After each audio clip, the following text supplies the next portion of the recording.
드디어 8개월 된 엘리니와 함께 한국에 가는 날. 아기와 장장 13시간의 비행이라니 설렘보단 긴장이 앞선 여행이 시작되었다. 웰링턴에서 오클랜드까지는 비행기로 1시간이 걸린다. 이륙할 때에 맞춰 헤드폰을 씌우고 물을 먹였다. 다행히 물 마시는 걸 좋아하는 그녀. 야심차게 산 소음방지 헤드폰은 솔직히 없어도 그만이었을 것 같다. 역시나 최고의 장난감은 엄마 아빠지. 착륙 중에는 떡밥을 먹다가 잠이 들었다. 역시 애초에 잘 시간에 맞춰 비행하는 게 최고인 것 같다.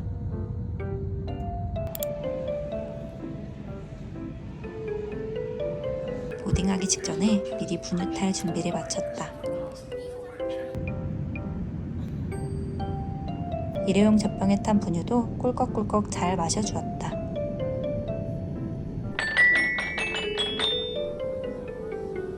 좁은 화장실이지만 나름 기저귀 가리대도 있다. 이 좁은 공간에 굳이 셋이 꾸깃꾸깃 다 들어가서 기저귀를 갈았다. 침대가 되는 스카이카우치 좌석은 아기에게는 천국, 다리를 펼 수 없는 엄마 아빠에게는 엄청난 고난이었다. 그래도 뭐 애만 편하면 됐다.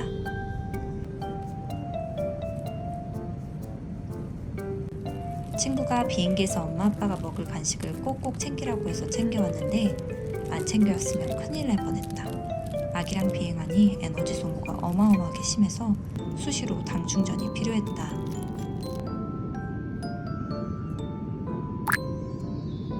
아기 잘 때 바짝 체력 충전 중. 근데 다리에 쥐가 날 것 같다.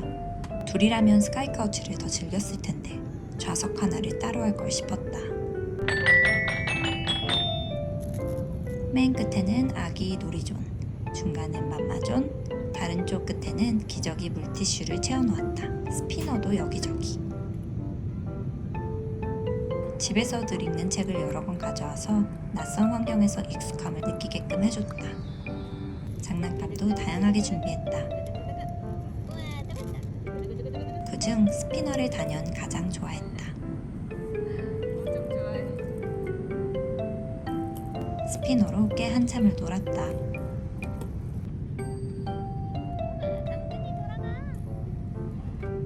좋아하는 촉감놀이 책도 2권 준비했다.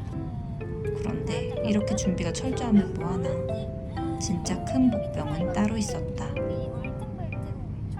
그것은 바로 비행기에서의 시간은 생각보다도 더 느리게 간다는 거. 남편이 아기를 재울 동안 나는 분주하게 움직이기 시작했다. 오버헤드빈에 넣어둔 가방에서 필요한 것들은 꺼내고 다 쓴 것들은 다시 넣어두었다. 이렇게 정리를 해서 눈앞에 보이는 짐을 계속 최소화했다. 깔끔하게 정리를 하니 살 것 같았다. 쪽쪽이, 치발기, 컵, 장난감 등을 닦는 용도로 나온 물티슈. 이걸로 치발기랑 떨어뜨렸던 장난감 등을 닦아주었다. 잘 닦은 깨끗한 장난감과 식기를 넣어둔 지퍼백, 오염된 손수건과 턱받이를 넣어둔 지퍼백을 나눠 구분을 해주었다. 오직 이 비행만을 위해 구입한 왕보온병. 여기에 끓인 물을 한가득 채워왔다. 물 온도를 알 수 있는 보온병에 끓인 물을 넣어 미리 식히는 작업 중이다. 이쯤 되니 모유수유맘들이 너무나 부럽다.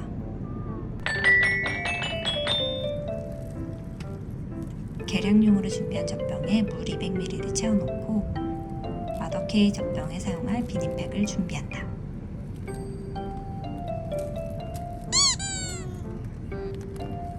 앞타밀 분유 한 봉지를 뜯어서 비닐팩에 넣은 후 비닐팩을 젖병에 잘 부착한다.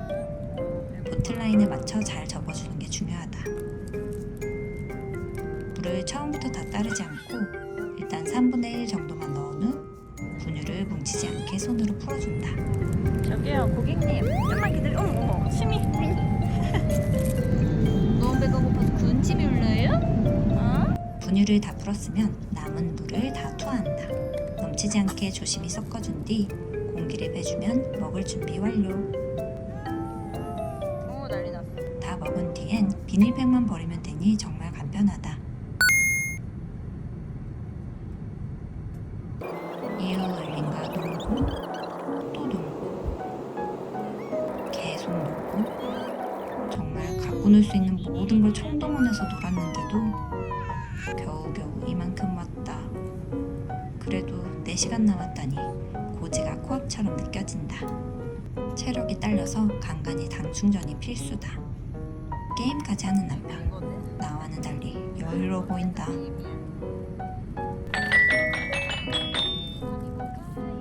에어 뉴질랜드는 아기랑 타면 사전에 미리 이유식 신청을 해놓을 수 있다. 엘린이가 가장 좋아하는 와티스 파우치 2개의 득템. 가져온 용기에 담아 먹여보도록 하겠다. 와우. 한 그릇을 금세 뚝딱 다 먹었다. 솔직히 내가 먹어도 맛있더라. 드디어 뉴질랜드 시간으로 엘린이의 밤잠 잘 시간이 되었다. 잘 잘 수 있게 가져온 담요들로 아늑한 분위기를 만들어 보았다. 역시나 아빠 품에서 골아 떨어진 그녀. 이제 착륙할 때까지 이대로 쭉 자주기만 하면 된다. 제발. 밤에는 쭉 통잠을 자는 엘린이기에 기대에 부푼 마음으로 영화를 틀었다. 그런데 승무원분께서 오셔서 안전상의 이유로 담요로 친 천막을 걷어야 한다고 하셨다. 그리고 슬픈 예감은 틀리지 않는 걸까? 그녀가 깨버렸다.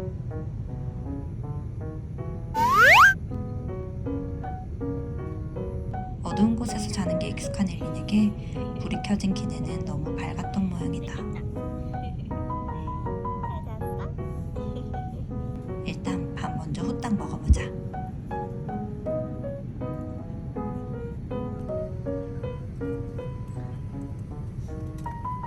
이때부터 진짜 찐 고난이 시작되었다. 졸린데 못 자는 엘리는 점점 각성이 되기 시작하고 엎친 데 덮친 격 뒷좌석의 아이가 엄청난 소리로 울기 시작한 것이었다. 착륙할 때까지 약 2시간을 내리울던 뒷좌석 언니 울음소리에 놀란 엘린이도 약 1시간을 흐느끼다가 착륙 전에 겨우 지쳐 잠들었다. 그런 아기를 보며 나도 울었다. 그래서 비행기에서의 영상은 여기까지다.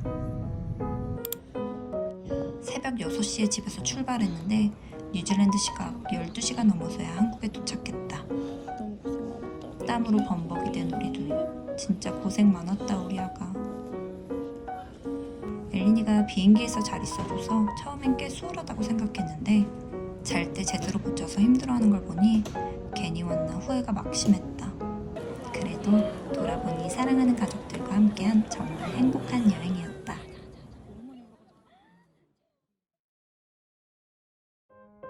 한 달 뒤 다시 돌아온 인천공항. 뉴질랜드로 돌아가는 여정은 밤 비행이다. 보딩 전 이미 잠든 엘린. 배신에서 옮겨서도 계속 잔다. 배신을 하세요. 이번에도 미리 시킨 이유식. 떡빵 빼고는 다 내가 먹었다. 아기가 자니 이보다 더 평화로울 수가 없다. 착륙 2시간 전에 깬 엘린. 8시간 정도를 쭉 자주다니 너무 대견하고 고맙다. 소리도 한 번 안 내고 이렇게 얌전하게 비행하는 나가라니 그저 고맙고 또 고맙기만 하다. 배신넷을 이렇게 편애하다니 스카이 카우치 왜 샀던 거야?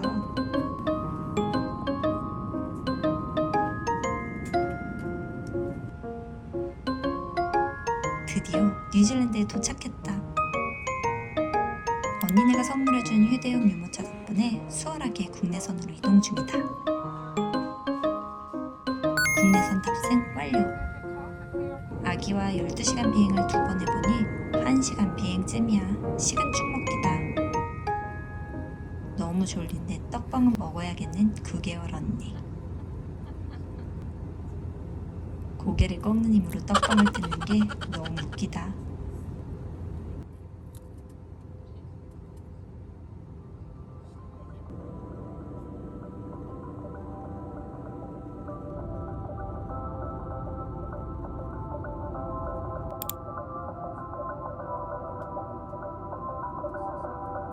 드디어 도착했다. 여행이 끝났다는 아쉬움보다 집에 왔다는 반가움이 더 컸던 순간 아기랑 비행도 여행도 쉬운 일은 아니었다. 그래도 잘 해낸 우리를 칭찬해.